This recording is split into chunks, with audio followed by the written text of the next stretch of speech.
Hello and welcome to Pixarize the Scene on Pompe Disease. In this image, we'll quickly review the pathology and clinical findings of this glycogen storage disorder, so you'll be sure to pick the right answer on your exams. I hope you like time travel because we're going back to the past for this one. Since we're talking about Pompe disease, our scene takes place inside the ancient town of Pompeii. See that volcano out back? For the history buffs out there, this is Mount Vesuvius, the ancient volcano that erupted and buried Pompeii under piles of ash. But what the history books don't tell you is the hidden story of Pompeii's final moments, where sacrifices were offered to the gods in a futile attempt to save the town. Nor do they mention Pompeii's world-famous lemon-infused malt liquor. So here we go, into the secret story of Pompeii's past. First, take a look at these wooden cards on the right. At Pixarize, autosomal recessive inheritance is symbolized by small vehicles like you see here, while autosomal dominant inheritance is represented by large, dominant vehicles like trucks and tanks. Going along with this ancient setting, these small wooden carts should help you remember that Pompe disease is inherited in an autosomal recessive pattern. Next, notice these sacks of sugar in front of the carts. I guess sugar merchants left these behind after running from the eruption. Sugar sacks are Pixarize's recurring symbol for glycogen. These sacks store sugar for later use, similar to how glycogen stores glucose for later use by the body.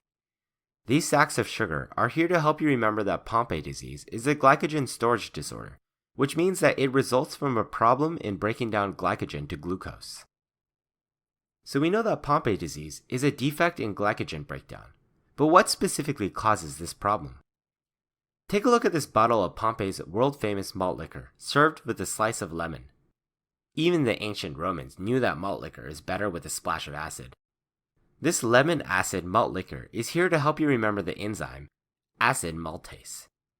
But notice how this bottle is broken. Nearly all of the acid malt liquor, or acid maltase, has been lost. This is because Pompe disease results from a deficiency of acid maltase.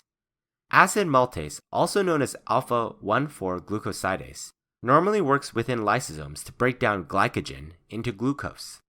The deficiency of acid maltase in Pompe disease causes problems in glycogen breakdown, and this glycogen eventually builds up in lysosomes.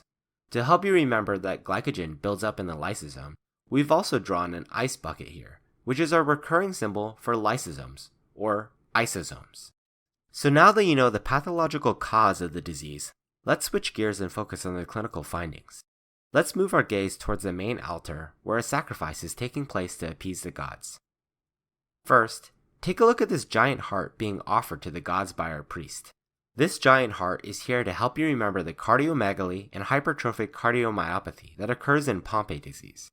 The buildup in glycogen in lysosomes causes their eventual rupture, which in turn causes death of cardiac muscle cells and fibrosis, leading to compensatory hypertrophy or growth of the heart muscle.